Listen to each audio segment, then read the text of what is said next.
Yan, laki ah. All right. Sige, so we are now in the final few verses of our book study on Jude. How many of you love this book? How many of you have loved reading and hearing this word, the book of Jude? So, if you missed it, we have a couple of our sessions on our YouTube channel. It's at Moving Men to Christ. If you want to watch the intro, I think weren't able to have one session due to a recording error.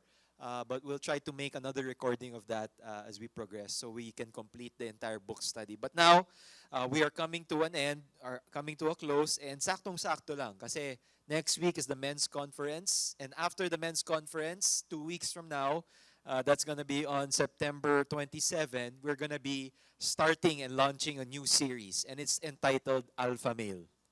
Okay, Alpha Male. So we're gonna be tackling what it means to become a man of God in the area of our faith, our family, our finances, and our fitness, and even in our field of work. So I think it's going to be our last series for the year 2025.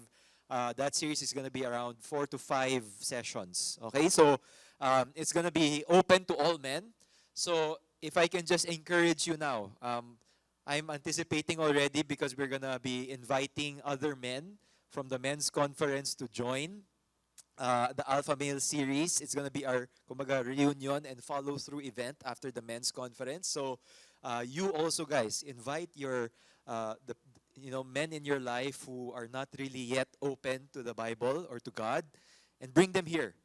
Okay, so can I count on you guys to bring a bro?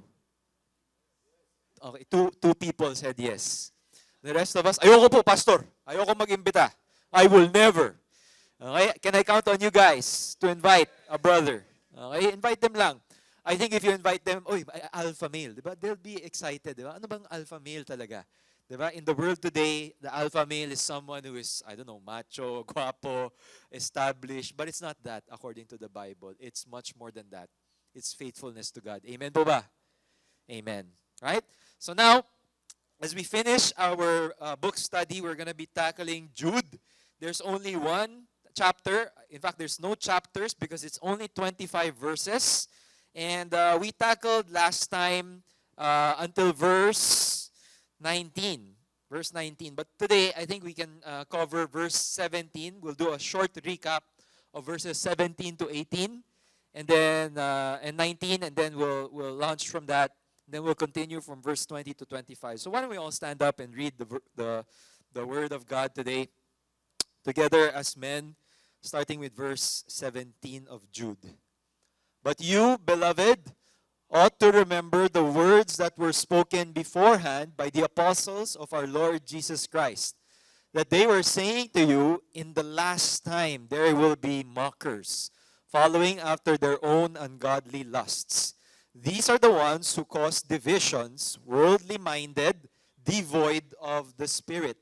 But you, beloved, building yourselves up on your most holy faith, praying in the Holy Spirit, keep yourselves in the love of God, waiting anxiously for the mercy of our Lord Jesus Christ to eternal life.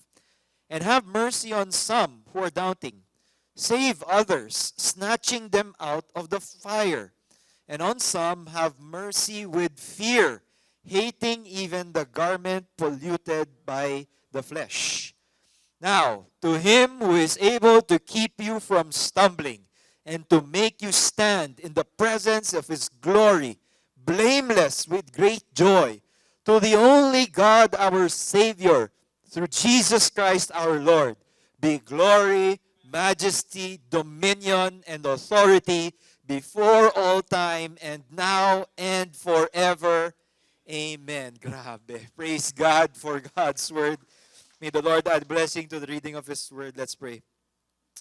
Oh Father, it's such a privilege, such a joy, and such a tremendous sanctifying experience to go through your word, book by book, word, phrase by phrase, verse by verse. And we thank you that we have this opportunity in the movement, in the men's ministry to do that, to study and dissect and really go at the root, to the deepest level of your word, and how it might apply to us. And now, Lord, as we finish the book study on Jude, may you equip us all. May you allow us the insights here to remind us, to spur us on in our Christian walk, that whatever life stage, whatever season we are in as men, that we will continue to be kept in your grace, that we will be kept from stumbling, that we will be kept even as the darkest of days approach us and are upon us. We pray that your Holy Spirit will do the work in us and through us so that we might become a light unto this dark world.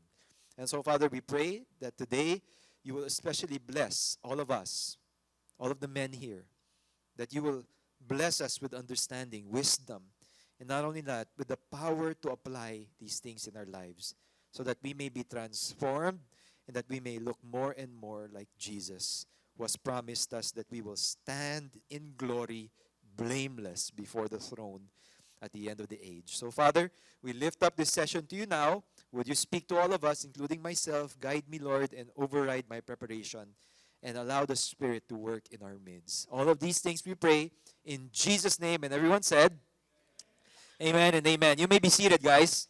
So I'm going to give you about 10 minutes to just share in your tables as you read through this. Try to read it mga 2 times, 2 to 3 times, read through it. And then I want you to share, after reading it, a few of your observations, initial observations about what the author, Jude, is trying to say in these verses. Okay? So again, try to read it, observe it. Are there any repeated words, any repeated phrases, or what the idea that is emphasized in these passages? Okay? And be ready to share that to your group within 10 minutes. So we'll resume our study at 2:50. Okay? So it's now 2:40, 2:50. Okay? Ready, set, go.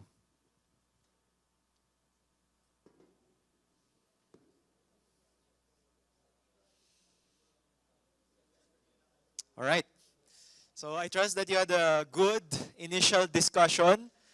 You're able to share your initial observations. Praise God. Titingnan natin as we do the exposition of the verses, if our initial observations are in line with what the author is trying to say to the audience. And we will see how those observations can turn into interpretations and then later on application. So this is our typical way of studying the Bible in depth. We observe first, we interpret, and then we apply. OYA, or the OYA method, O-I-A. Okay?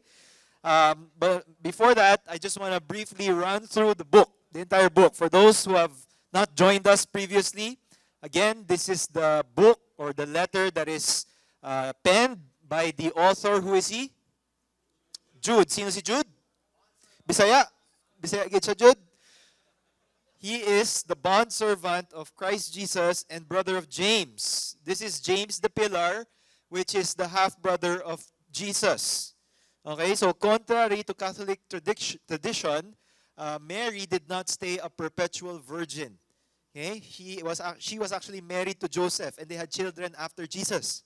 Okay, one of which is James, and the other, the bunso, the youngest, is who? Jude, the one who writes this. Okay, but for himself, he considers himself not as this position of by sibling or by blood na, oy, half brother ako ni Jesus, pakinggan niyo ako. Pero he considers himself as the what? The bondservant, the slave. Diba? So this is the attitude of Jude as he writes to the saints. Sabi niya, you are beloved of God the Father. Pakisabi po sa katabi niyo, you are beloved. And you are kept for Christ Jesus. Pakisabi po sa katabi niyo, kept for Jesus Christ. And he says, may mercy and grace be multiplied to you. That's his opening greeting. Okay? And he said, beloved, again, sabi niya, gusto kong magsulat sa inyo about our common salvation. Gusto ko sanang ituro sa inyo yung foundations ng ating faith, how we are saved by grace and all of that, how we are chosen by God, how it is all a gift of grace, yung ginawa niya sa cross, how He raised up on the third day. Gusto niya sanang pagsulatan yun, common salvation. Pero sabi niya, I have to make a pivot. I have to make a change in my letter. Why? Because ito yung immediate need. And what is that? To contend, I found the necessity to write to you appealing that you what? Contend earnestly for the faith. Can you say that to the person next to you? Contend for the faith. Okay? That which was once handed down, once and for all, to the saints. That is us. Those who are set apart by God, chosen. Right? For many people have crept in unnoticed, long beforehand, marked for condemnation, ungodly persons who turn the grace of God into licentiousness and deny our Master, the Lord Jesus Christ. So sabi niya, there are false teachers infiltrating the church. Kaya nga kailangan kong sulatin ito sa inyo to equip you to be able to fight, to contend for the faith. Right? Now, we remember we discussed the difference of apologetics, 1 Peter 3:15, sabi niya, be ready with the answers if anyone asks you for the faith that you have. Tama po ba? That's apologetics, apologia. You give them an answer, right? It's a healthy discussion, sometimes even a debate, but it's done in accord. Diba? I say, you say, I refute you, you refute me. We have a good, fruitful conversation.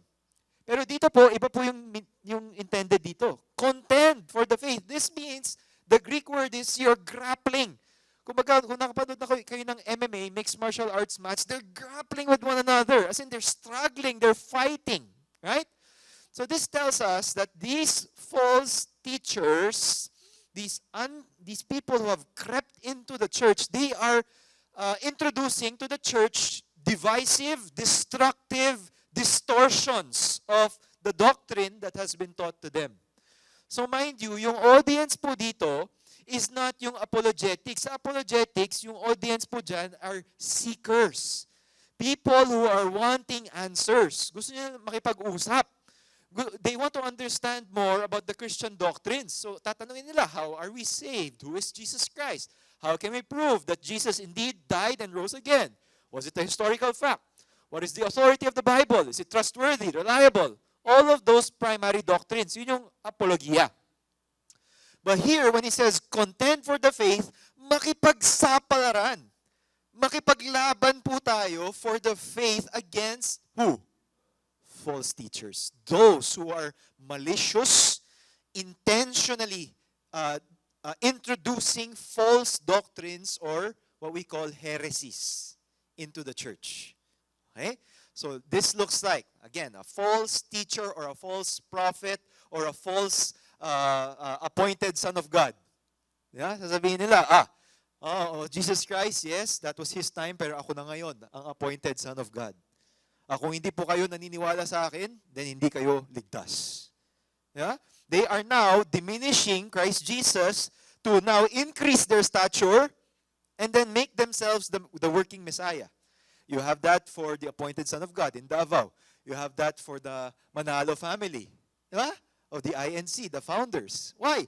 Every time we diminish the Lordship and Messiah, Christ Jesus, you always have a capacity for you to increase yourself. You are the false teacher. You are the false prophet. Because you're trying to take the place of Messiah. Right? So it's against those people that Jude is telling us, contend for the faith. We cannot just sit down while others are introducing destructive heresies, false doctrines, and might I add, false or evil ideologies. Okay? Evil ideologies, even today, New Age, secularism, humanism, all of these ideologies that encroach upon the church. Sabi niya, contend for the faith. And then he goes on into the rest of the book and he says, I want to remind you of all of these people. Israel, who was subsequently destroyed. Hindi sila naka-enter sa promised land because of their disbelief. Right? Sabi niya. And the angels who abandoned. These are the false, the fallen angels. 1/3 of them fell with Satan in his rebellion. Now they are reserved for judgment. Diba? And even Sodom and Gomorrah, an unbelieving nation and city that was destroyed by God for their ways, such as gross immorality and going after strange flesh. This is the sin of homosexuality, bestiality, sodomy. Diba? So, all of these are gonna undergo the punishment of eternal fire. Sabi ni Jude, meron rin silang araw. The judgment is coming upon those who disbelieve, disregard, and who destroy the teachings of God.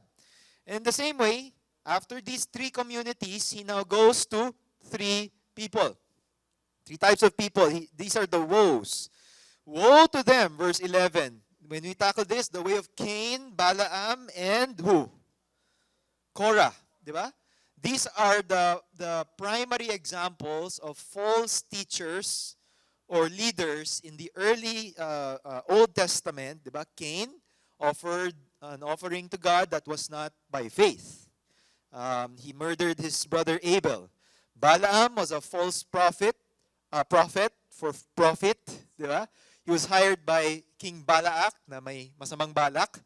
And then Balaam, diba? Instead of cursing Israel, he blessed them. Right? And he tried to now make the Israel compromise by introducing to them the women to indulge in sexual immorality. And that was the way that he was able to corrupt Israel. And Korah, let's not forget about Korah, who said to Moses, "Oh, bakit ikaw yung leader? Bakit hindi kami? Who made you the boss of us?" And then Korah was destroyed, swallowed up by the earth. You remember that? Korah and his family and the people who followed him. So sabi niya, these are all false leaders that you have to watch out for. They are hidden reefs. They go to your love feast. They go to your small group, your church, and they try to deceive you. They're clouds without water. They're double dead without fruit. They're like waves of the sea. We discussed that, right? They are introducing destructive teachings into the church. And then he highlights three men. Again, it was also about these men that Enoch, in the seventh generation from Adam, prophesied, saying, "Behold, the Lord came with many thousands of his holy ones to execute judgment and to convict all the ungodly of their ungodly deeds which they have done in ungodly ways, and all of the harsh things which ungodly sinners have spoken against him." Grabe, no? Ungodly, ungodly, ungodly, ungodly. Right?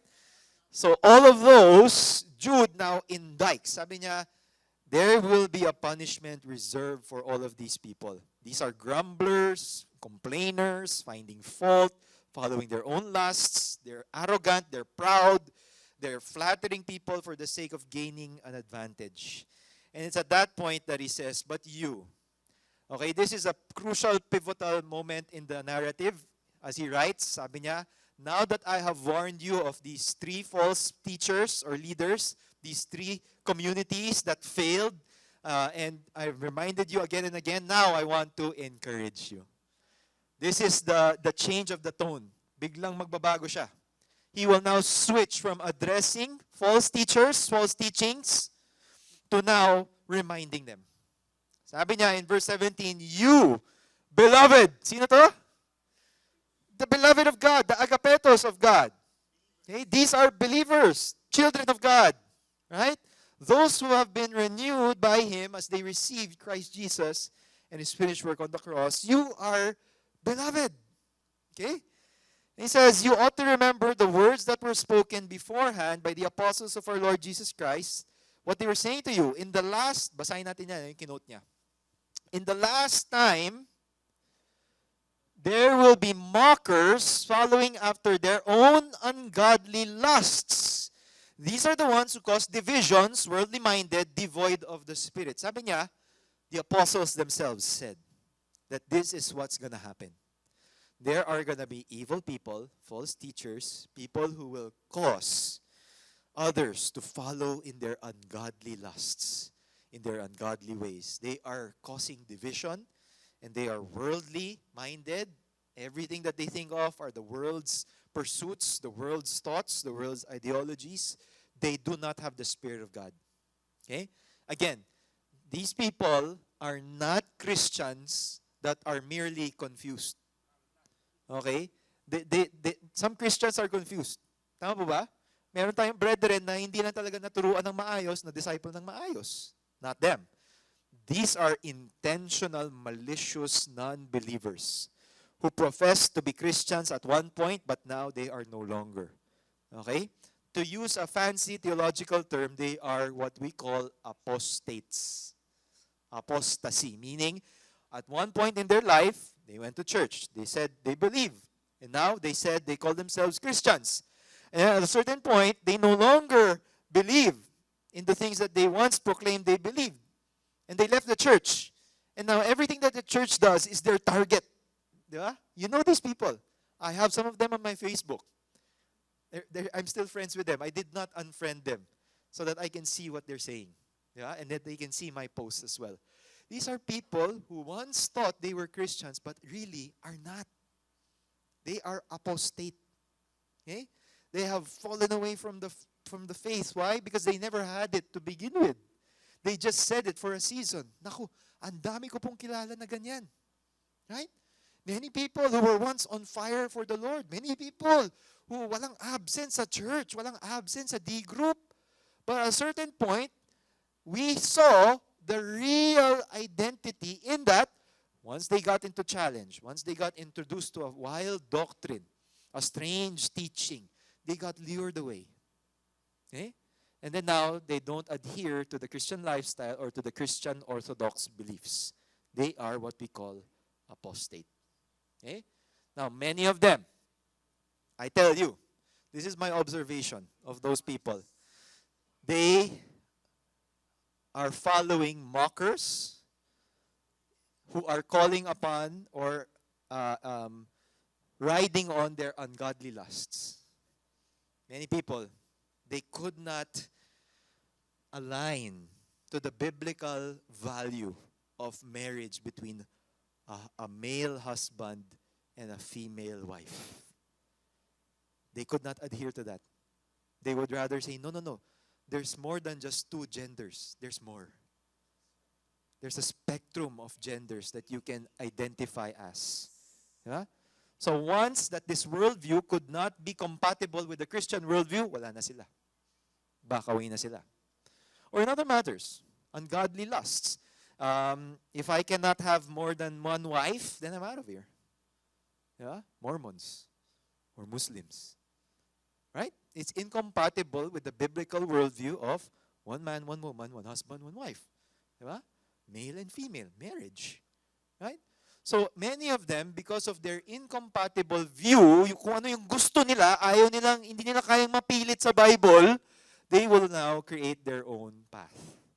Which is the biggest worldview on the rise right now. It's not Islam. It is syncretism. Like I said in the previous session, syncretism desires to put what I like from Christianity, from New Age, from ideology, and I will make that now my own spirituality. Just like social media now. Di ba?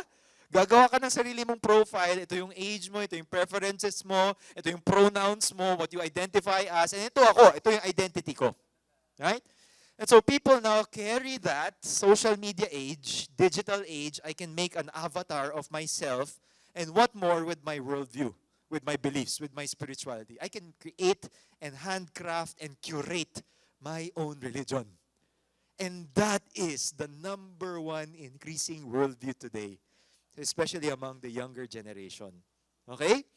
So, again, Jude says, be careful of these people. We need to contend for the faith. Why? Because they cause divisions.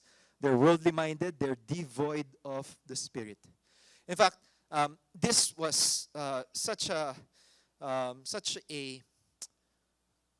picture that we saw just this past few days. If many of you were active on social media, you would have probably heard of the many things that were happening in the world, in our country. Di ba?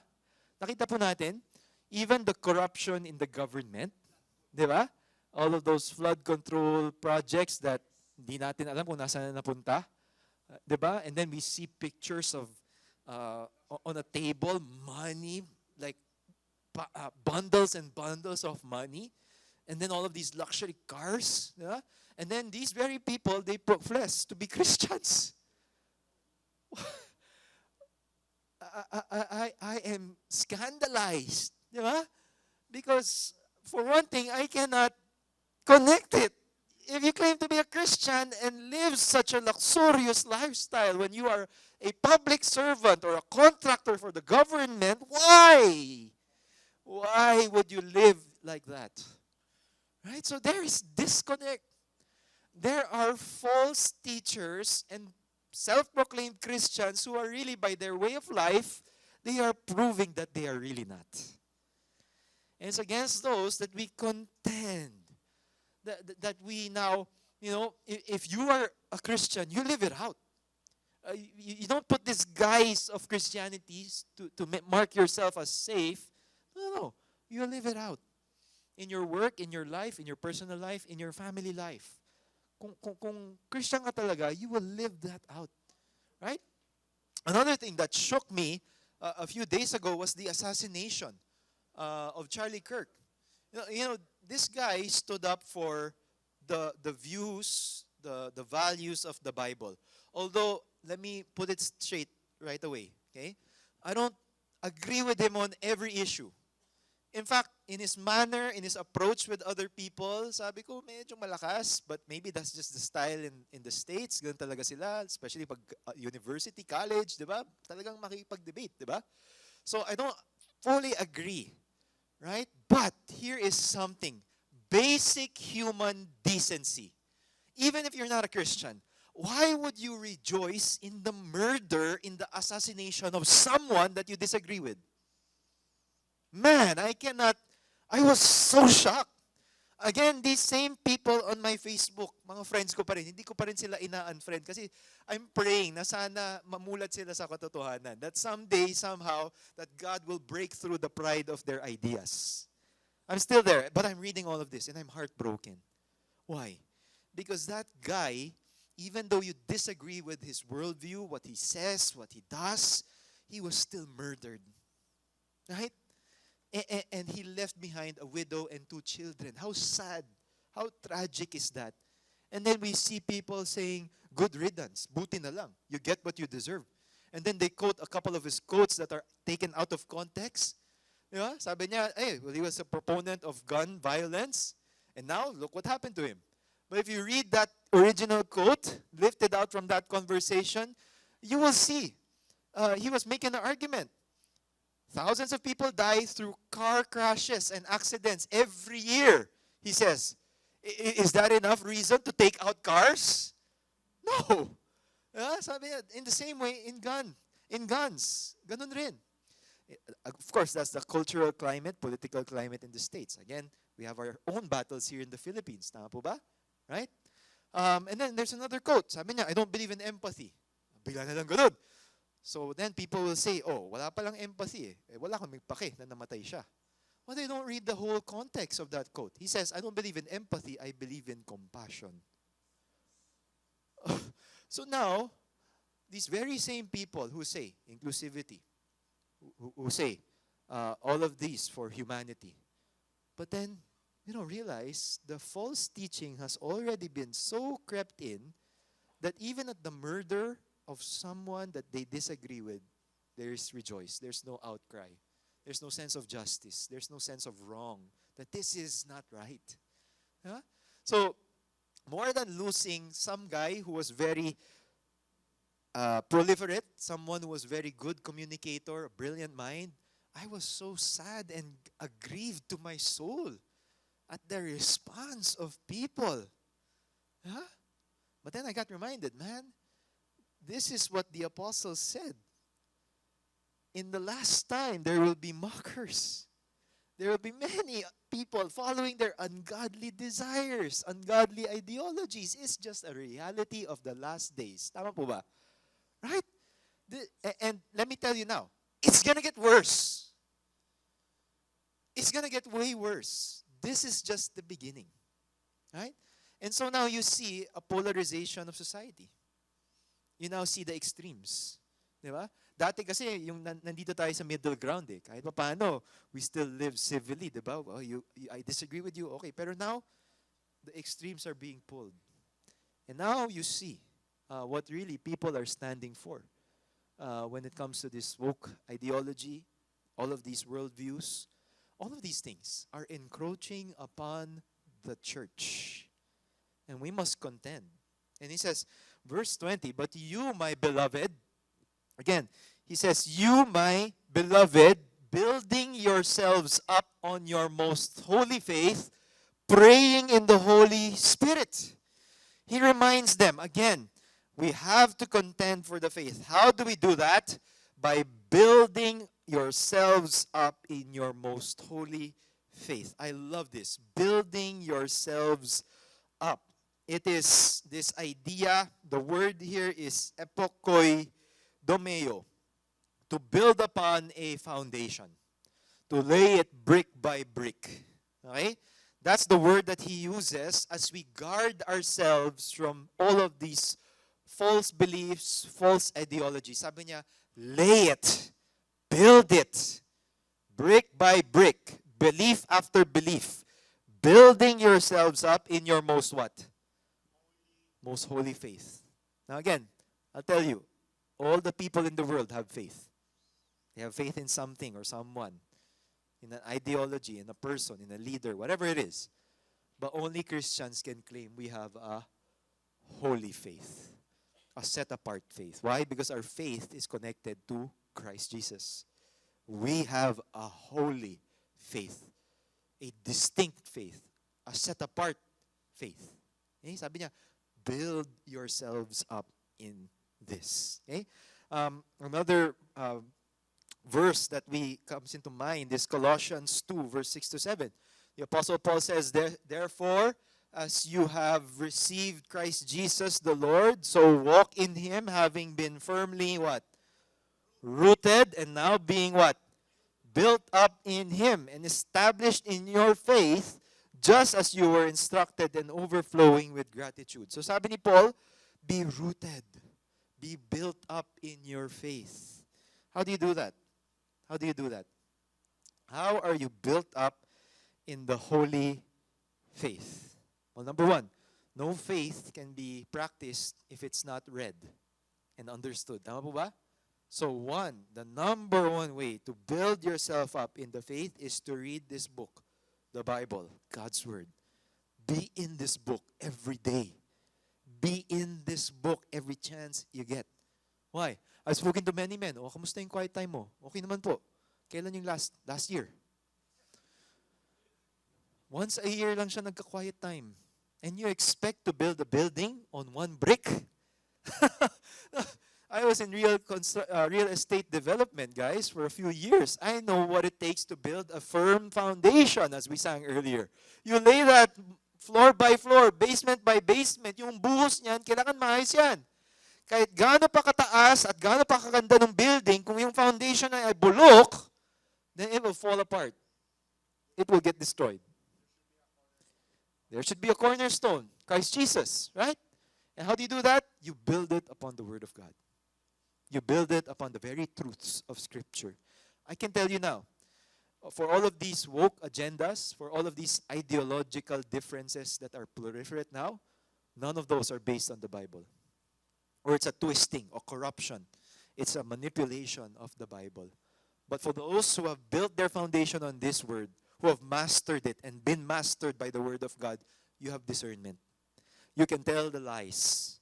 You can tell the half-lies. You can tell the half-truths. You can tell what doesn't make sense, what is irrational, illogical. You can tell what is of God and of the world. You have discernment. But you need to practice. You need to read. And not merely just reading. You need to interpret. You need to understand it rightly. Okay? And that's how and why we have such things as this. It allows us to deepen our understanding of God and His Word. Tama po ba? Are you blessed that we have such an opportunity like this? Right? To be able to study the Word of God together with fellow men, fellow brothers in Christ who are smarter than us. Yeah? Tingnan niyo yung katabi niyo, mukha bang mas matalino sa inyo? Yes. Yeah? Do you agree we can learn from each other? Yes. Right? I can learn from you guys. We can learn from each other. Right? And as we read through the Scriptures, as we struggle, as we find our bearings upon the Scriptures, we do so together, di ba? Boss, hindi ko maintindihan to. Can you explain it to me? Ako po, ito yung insight ko. Ito yung observation ko. And then together, all of those understandings are refined. Di ba? Iron sharpens iron, it says, right? And now we are sharpened all the more in our faculties of understanding, right? But not only that, to build ourselves up in our most holy faith, we also need this. Praying in the Holy Spirit. Okay? Praying in the Holy Spirit. Now, what does that mean? Praying in the Holy Spirit. Okay? Ephesians 6:8 says, with all prayer and petition, pray at all times in the Spirit, and with this view, be on the alert with perseverance and petition for all the saints. So sabi niya, pray at all times in the Spirit. What is the opposite of praying at all times in the Spirit?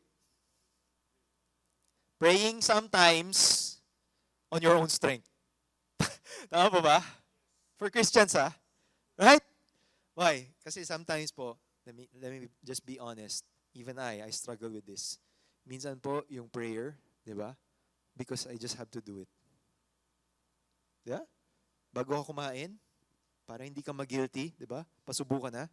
Napulot mo na yung barbecue. Ay, hindi pa ako nagpe-pray.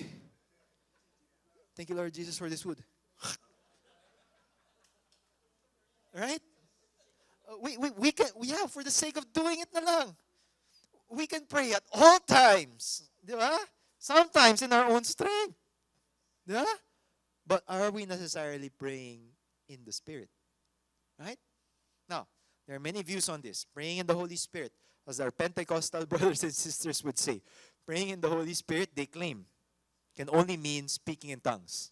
I disagree. Okay? But it's okay. We can live together. We can be friends. It's okay if you view it that way. I would like to view it more. Why? Praying in the Spirit is actually praying as you are filled by the Spirit of God. Yeah? It means that you're receptive in your spirit to what the Spirit is praying or calling you to pray for. I love an alternate verse for this, and maybe I can go there. I love how even in the book of Romans 8, I just remembered it now. Romans 8:26. There it is. Okay, let me enlarge it for you. Yan. In the same way, the Spirit also helps in our weakness. For sometimes we don't know how to pray as we should, but the what? The Spirit Himself intercedes for us with groanings too deep for words. And He who searches the hearts knows what the mind of the Spirit is, because He intercedes for the saints according to the will of God. When was the last time that you were so caught up in prayer? Caught up in prayer that normally, yung prayer mo, maybe a few minutes, 5 minutes, 10 minutes. But when was the last time that you were caught up in prayer, that after being engrossed in prayer, bigla na lang, 1 hour na pala? Have you experienced that? It's a legitimate question. Because when you're caught up in the Spirit, praying, groaning, minsan nga walang words eh. 'Di ba? Sometimes you can't find the words to communicate. Especially when you're grieving. Especially when you're confused. Especially when you're anxious, when you have so many problems. Tama po ba? Minsan hindi natin alam saan ako magsa-start. How do I pray for this? Like my previous days of prayer, sabi ko, Lord, hindi ko alam kung ano yung pagpipray ko sa men's conference kasi ang dami. Hindi ko na alam. Would you pray for me? Intercede for me. Right? Di ba?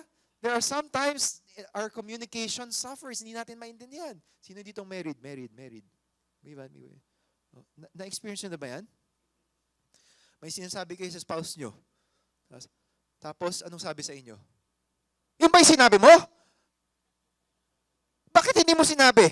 Sinabi ko na nga. Hindi yan yung naalala ko sinabi mo eh. The husbands will know. Tama po ba? Right? And vice versa. Diba?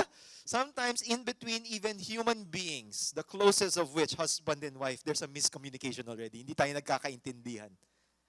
But it tells us this, the Spirit Himself intercedes. He knows our weaknesses. He knows beyond what we can verbalize. Beyond what we can say in our prayers. Alam niya. This is praying in the Spirit. Have you experienced that, brother? Have you experienced just being caught up by the Spirit? You thought you were just gonna pray for your petition, bigla kang linid ng Spirit, pray for the country. You thought you were just praying after your quiet time, Lord, thank you, and bigla kang dinala dito. You remember someone, pray for that guy. That's praying in the Spirit. And if you're Pentecostal, of course, yeah, sometimes, as permissible by the Scriptures, sometimes it's a private prayer language with God. Diba? I know people who, quote-unquote, speak in tongues as they pray. Okay, keep that between you and God. Do that. But then, all the more, be filled with the Spirit as you pray. That's how you build yourself up in the faith. Pray in the Spirit at all times. In verse 21, keep yourselves in the love of God. Keep yourselves in the love of God. The word here, keep, is tereo. One of the most repeated words, if you notice, in the book of Jude. Remember? Right? Kept in Christ Jesus. These fallen angels kept in chains until the day of judgment. Diba? And now he repeats it. You also, your part is to keep yourselves in the love of God. Do you agree with me when I say, sometimes in our Christian life, everything becomes monotonous? Sometimes it's just a routine. Sometimes we just go through this because it's what we have to go through. Read my Bible, pray, devotion, go to church, repeat, repeat, repeat. If we are caught up in the activity of Christianity and we forget this, the affection of Christianity, more than the activity, more than the rhythms of life, more than our actual practice, is the internal, the affection, the intimacy, the love. Keeping ourselves in the love of God. Bakit? Ito po pwedeng ma-fabricate. Yung external actions natin, yung ginagawa natin sa panglabas, kaya po nating what? Mag-pretend. Nako, lalo na po mga kalalakihan. Expert na po tayo dyan. Di ba? We go through the motions. We're action-oriented. Ginagawa natin, pero in our hearts, on the inside, in the internal life, in our inner being, are we doing it out of love? Keeping ourselves in the love of God. This is a real question. Tama ba? And I find myself, again, going through that exercise. Lord, am I doing this out of love? You've called me to teach. You've called me to pastor, to shepherd people. You've called me to counsel people. Tomorrow, I have a wake. I'm going to go to a wake of a child. I dedicated the child when he was 1 year old. And now that he's 4 years old, he died. Ako rin ang gagawa ng wake service niya. And sabi ko, Lord, this is so painful. Ang hirap gawin ito. But I want to do it out of love. Many of us, we're just going through the motions of Christianity. And we've forgotten, in the words of Revelation, our first love. Tama po ba? Sayang naman. We've been called into a loving relationship with Jesus. More than just the actions, the external activity, we focus on the internal, the heart, the root of the matter, the love. Are we keeping ourselves in the love of God? Many times, all of these work together hand in hand. We build ourselves up in the most holy faith, reading the scripture. We pray in the Spirit. And we are constantly reminded of the love of God for our lives when we appreciate His work in our lives, when we see the work that He is doing in the lives of our family, in the lives of other brethren, in the community, in the church. Makita natin, wow, God is amazing. Yeah? I pray, if you've forgotten the love of God, that you will be just drenched in that love again. Yung iba sa atin nakalimot na eh. I pray that you will be reminded of that love again, that you will experience that love. And it's not wrong to pray for that. It's not wrong. Lord, I've forgotten you, my first love. Will you rekindle that love in my life for you? That's a good prayer. God will answer that. Diba? We just need to be real. We just to acknowledge, Lord, parang yung love ko before, when I was a new Christian, when you saved me, when I believed in the cross, when I surrendered my life, grabe yung love ko sa inyo eh. Kasi I would share the gospel every day. Kahit sino makita ko, ngayon parang ayoko na eh. You can pray that, Lord, will you rekindle that love in my heart? Because hindi natin mapipilit yun eh. Hindi natin masasabi sa sarili, okay, self, love mo si God! Hindi. It doesn't happen that way. We need to be enamored by God. We need to fall in love with God again in the various seasons of our life. Again, for the married folks, husbands, di ba? Yung nung una mong linigawan yung asawa mo, yung girlfriend mo pa noon, di ba? Sobrang gandang-ganda ka. Parang gusto mong kasama every day of your life, every moment. Tama po ba? Eh ngayon, siyempre gustong-gusto pa rin, di ba? Kaya nga nandito tayo sa movement. Tsaka may mga wives. joke lang. Okay? Diba? Pero we have to pray for that, di ba? Lord, allow me to love my wife even as the same first day that I set my eyes on her or I married her. O, di ba? Okay, why not? With God. Lord, let it be as sweet as the day that I first encountered the Lord. And even deeper and deeper and deeper.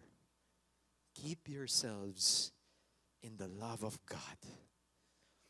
And notice, waiting anxiously for the mercy of our Lord Jesus Christ to eternal life. The idea here is that you are waiting with anxiously, or you're waiting with assurance, with expectation. You are waiting with a curious gaze upon the mercy of our Lord Jesus to eternal life. You are waiting for His return. This is the second coming. You are waiting for Christ to inaugurate the new kingdom, and you are waiting on Him to carry you to glory, to eternal life. Yeah? Why? Why is this so important in building ourselves in the most holy faith? Bakit? Some of us, again, as a way of reminder, masyado na tayong nakatutok sa mundong ito. Again, if you're a Christian, you can fall as easily into this, right? Money's good, your career, you're getting promoted, your business is doing well. Diba? And all of a sudden, wow, okay to okay itong racket na to okay to Diba? And then, bigla na lang, nabablind ka na sa pera, and then, your desire for money now becomes a love for money, and then the Bible says, man, the love of money is the root of all kinds of evil. And then now you are swept away. Now you're distracted. Yeah? And so easily we can wander. But the hymn goes, prone to wander, Lord. I feel it. Prone to leave the God I love. Yeah? We have to be real about this as men. That even though the good things that God gives us those good things can become into God things. And we can forget the giver of these good things. Right? So, let this be a reminder for us to set our gaze, as Colossians 3 says, not on the things that are on earth below, but on the things that are above, where Christ is seated. Set your mind on things above rather than things here below, the temporary things. Focus on eternity. Focus on the life that is to be had in heaven with Christ. Okay? That's our role. In fact, if you ask me, that is verse 20 to 21. That is the summation of the Christian life. Always. From now until the day Jesus returns, we're going to be doing this. This is the Christian lifestyle. Build yourself up in the most holy faith. Pray in the Holy Spirit. Keep yourselves in the love of God. And wait for His return to bring you, usher you into eternal life. Can I give it an amen? That's our life. That's the Christian life encapsulated into this statement. That's our life. Every day, every week, every month, every year. that has been allotted to us. Ito po ang instruction. This is God's design for us. Right? And out of that will be the overflow. If we are doing this right, if we are in fact building, investing brick by brick upon our Christian walk, our Christian life in Christ through the Holy Spirit, through the Scriptures, through waiting on His return, this will be the natural outflow. What is it? Verse 22. Have mercy on some who are doubting. Okay?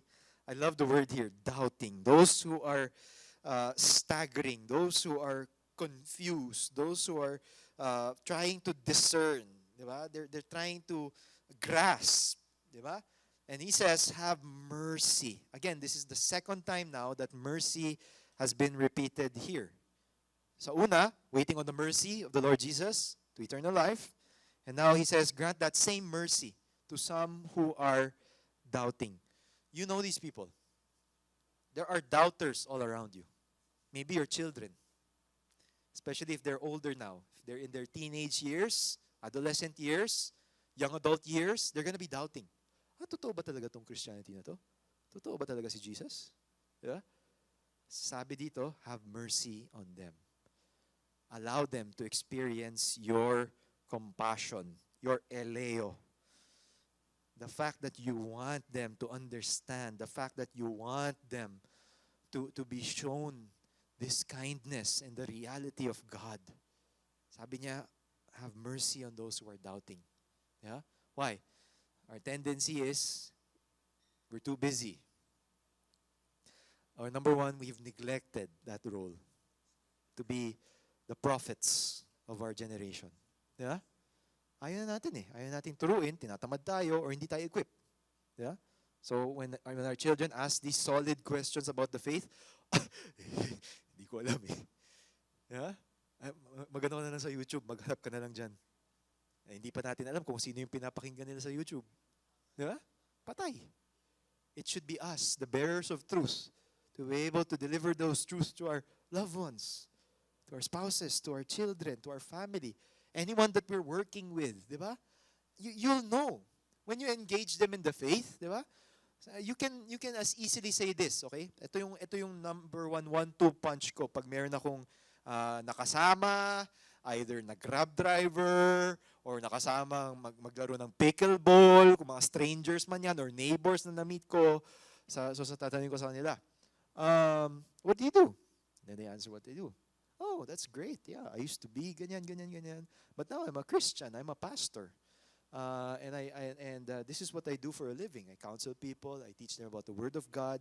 And then all of that. After that, usually, if they're closed off, they'll change the topic. Huh? Oh, nandiyan na pala yung ano. Yeah.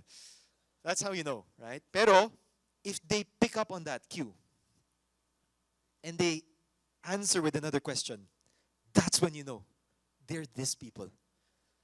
They're questioning, they're seeking, they're open. Yeah? And yun po, those kinds of people, we sit down with them. We take our time with them. Yeah? Many times, man, from those conversations, not all, but many times, I get to share the gospel. I get to point them to Christ. Yeah? Eh, kung hindi natin ginagawa yun, hindi na nga natin sinasabi yung na Kristiyano tayo eh. Minsan, ipinaghihiya pa natin eh. Di ba? You can also use that term. Di ba? Oh yeah. What do you do for a living? Yeah. Ako, this is what I do for a living. But you know, more than what I do for a living, I'm really a Christ follower. Yeah? That's a simple, subtle way of introducing yourself to open up about Christ, to see if they are doubting. Look at this, verse 23. You will encounter people like this. Save others by snatching them out of the fire.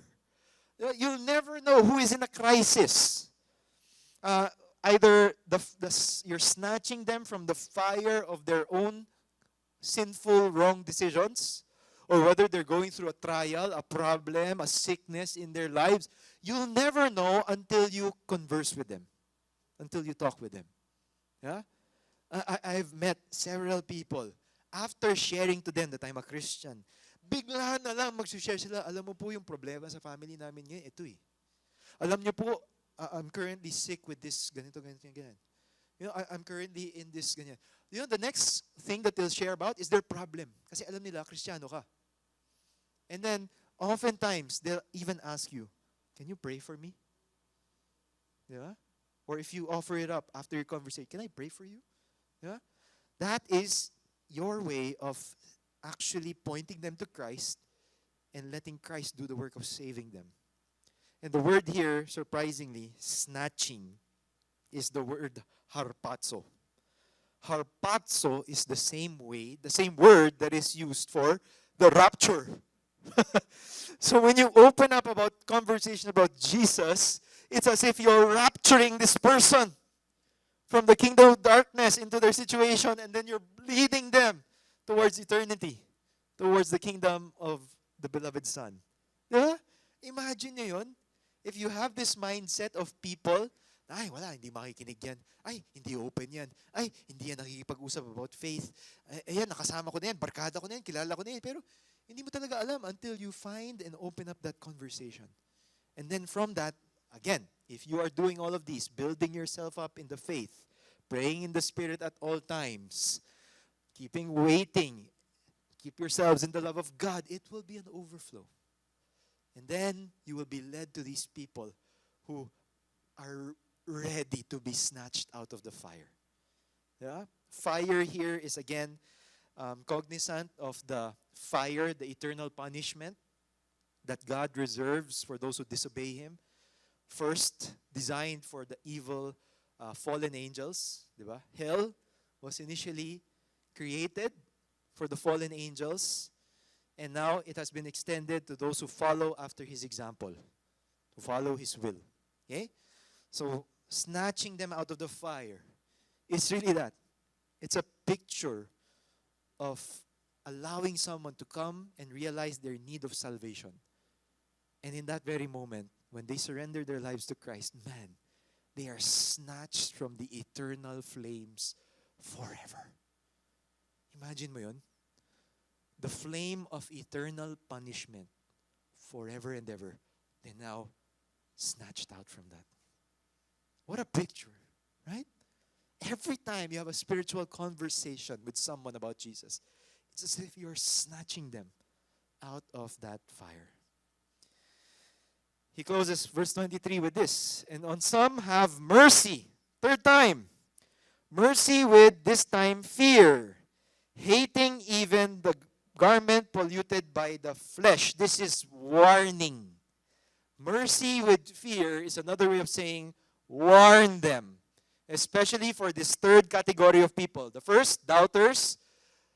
The second, those who are in the fire. And the third, those who are hating even the garment polluted by the flesh. They are living a sinful lifestyle. Okay? These people with a garment polluted by the flesh, they are living according to their flesh. Carnal, sensual, anti-God. Okay? Sabi niya, have mercy with fear. In other words, sometimes the best thing that you can do is to warn them. My brother, my sister, my friend, if you go on that path, if you choose that path, it will lead you to a lot of consequences. It will lead you to a lot of pain. Diba? That's how you warn them. Okay? I've warned many people in my life, loved ones, if you go down that route, that's going to be a lot of pain for you. I was talking to a cousin who adhered to the LGBT lifestyle. Sabi ko sa kanya, brother, if you adhere to that lifestyle, that you are opening up yourself to spiritual bondage. You're opening yourself up to the possibility of getting AIDS or HIV and other sexually transmitted diseases. And number 3, you are leading yourself to a lifestyle of death. Why? Statistically speaking, those who adhere to the LGBT lifestyle are 30% more prone to dying at the age of around 50. Statistically proven.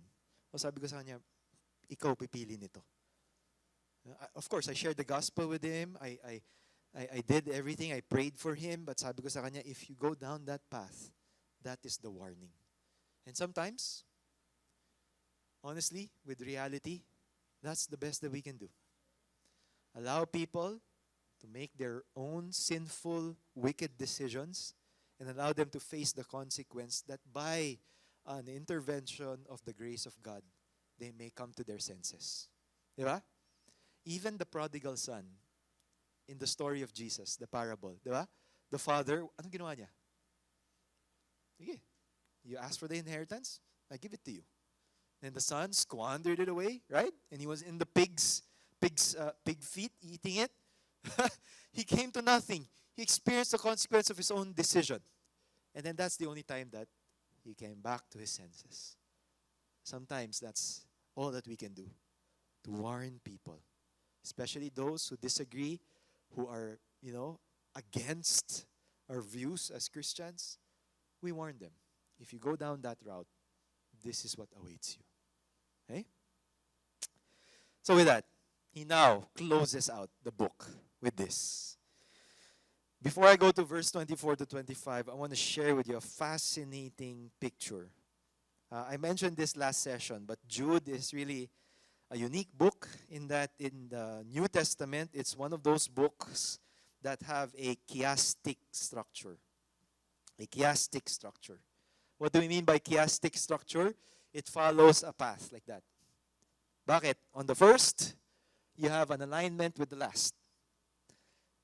Every part is an alignment, a parallel. Okay? And the very middle of that mountain is the woe oracles.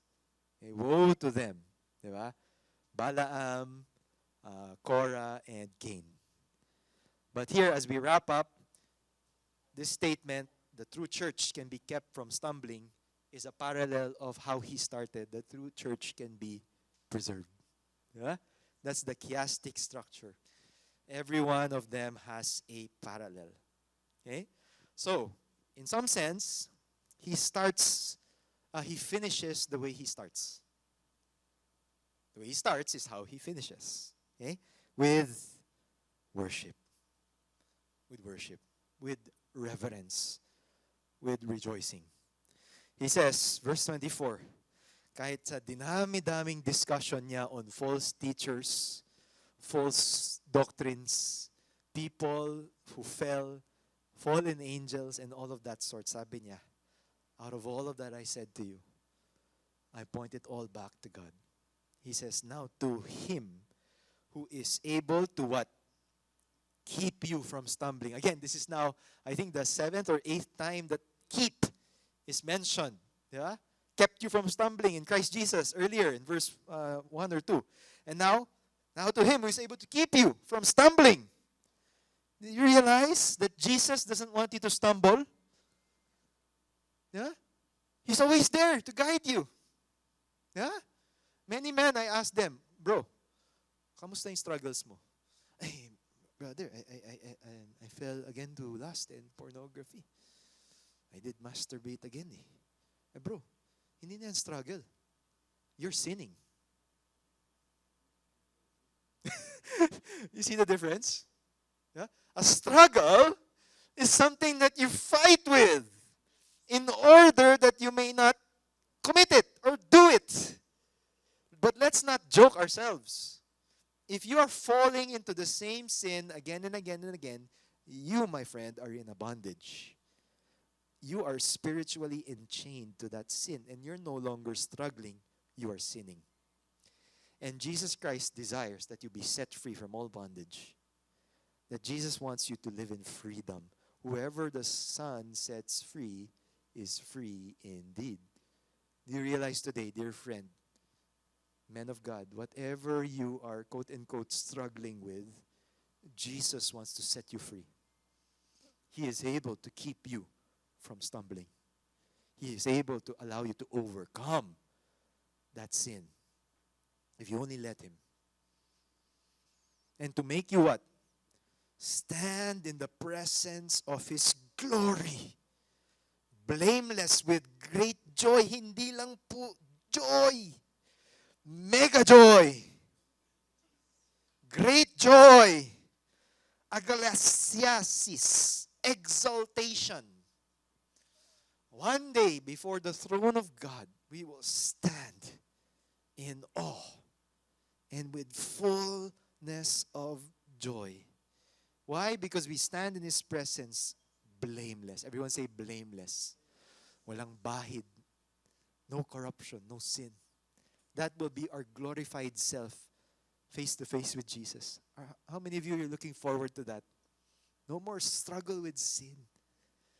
You're completely wiped clean, renewed, glorified, resurrected. You're free, blameless before the throne. No matter what you've done in the past, no matter how many regrets or guilt, or no matter how many sinful actions you did, wiped clean. Completely cleared, blameless.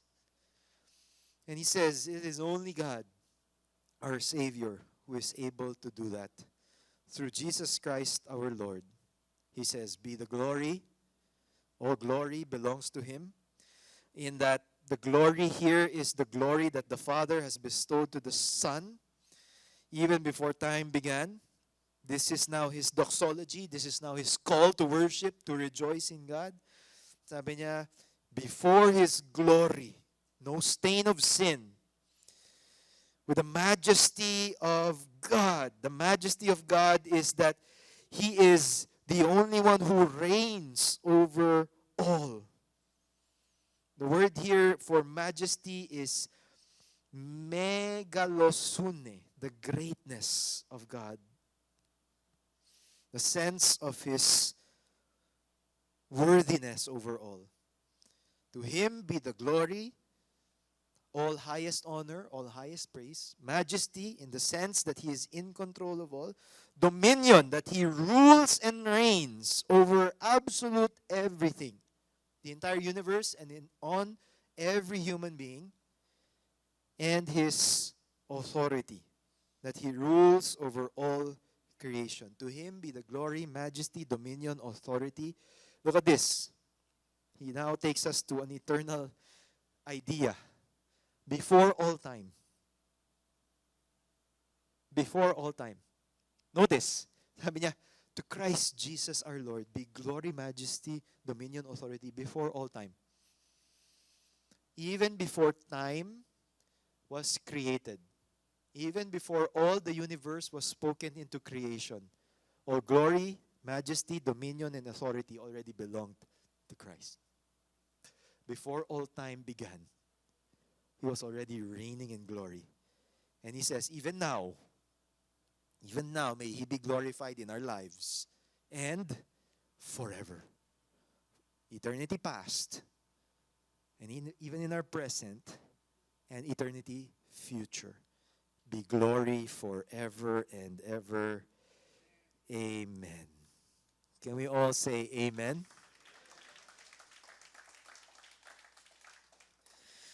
This last two verses reminds us, man, it's gonna get tough.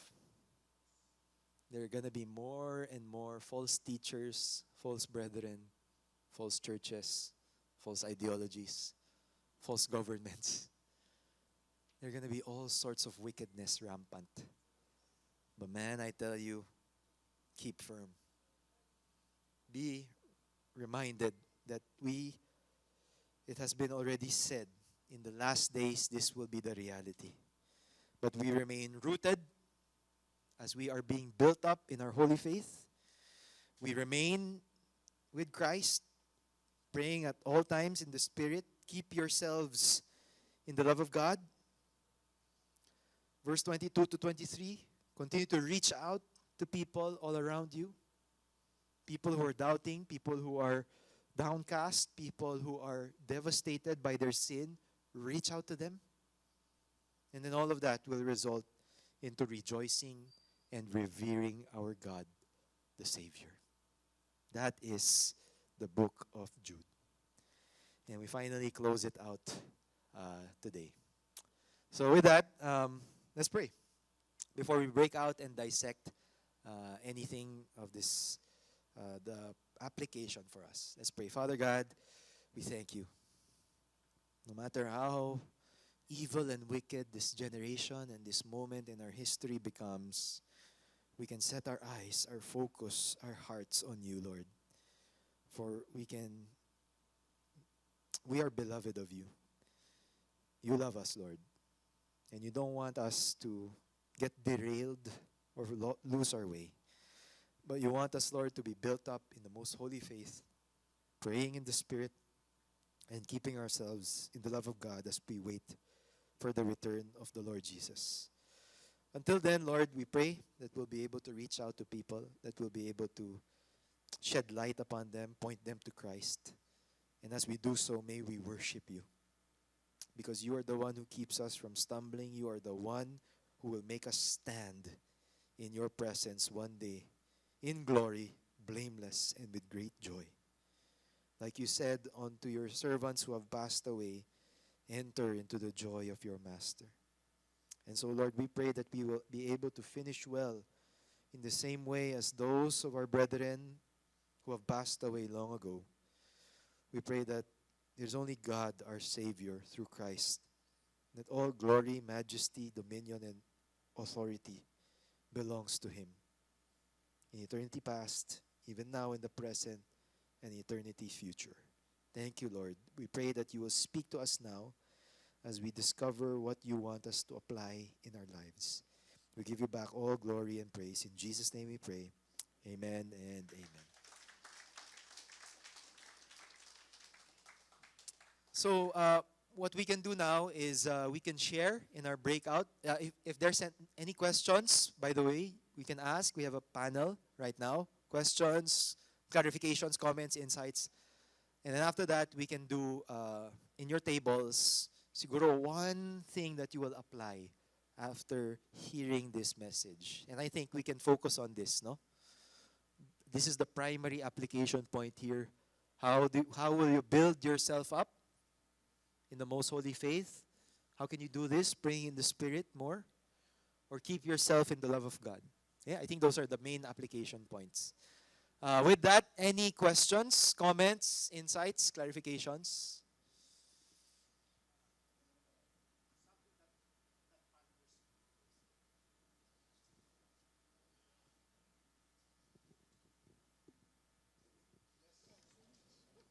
Hello, hello. So, blessed afternoon again. So, praise God for the wonderful finale of the study. And one thing that ponders me is, you mentioned, Pastor Mike, that the application is in from verse 20 to 23. As if that we are saying in verse 20 to 21, we learn that if we must learn to love God, and it should be that way. And then, in order to prove that we love God, we should learn to love others. And the proof that we should learn to apply the way that we learn to love others is in verse 22 and 23. So we Yes. are reminded that we should be valuing vertical integration, which is we learn to honor Him and love Him with all our heart, with all our soul, with all our mind, with all our strength, by reminding ourselves in the Trinity, the Holy Trinity. And when we already done with the vertical, we are encouraged to love others by reminding us the horizontal approach, which is we need to extend to love our neighbors Yes. as Christ loved us. So that is one reminiscing manifestation that prompted me to encourage for today. Thank you and God bless. Thank you, brother. Yeah, I appreciate that. Um, our love of God will always overflow into our love of others. That's the source of our love. And as I was processing and grieving this past few days, I had so much hatred also. Can I honestly just share that, diba? Over people, how they reacted to, again, the assassination of this public figure. But then I realized, man, if I hate them, what good is that gonna do? Diba sa Romans 13 nga, it says, don't be overcome by evil, but instead overcome evil with good. So sabi ko, no. Instead, if this is really true of us, we should pray for those people. And then I saw another post that their child actually was the one who reminded them, Dad, we should also be not only praying for the family of Mr. Kirk, but we should actually be also praying for his assassin. That he will come to know Jesus. Sabi ko, grabe yun. Even I, ashamedly as a pastor, hindi ko naisip yun. Kasi I was praying for justice. I was praying that, Lord, sana mahuli na yung naggawa nito. Pero that child, sabi niya, shouldn't we also pray for the salvation of that man? Sabi ko, yun yung tama. Diba? To my shame. And that just reminds me, our love of God will overflow onto love of others. We don't overcome evil with evil. We overcome it with good, with the love of God. Anything else, guys?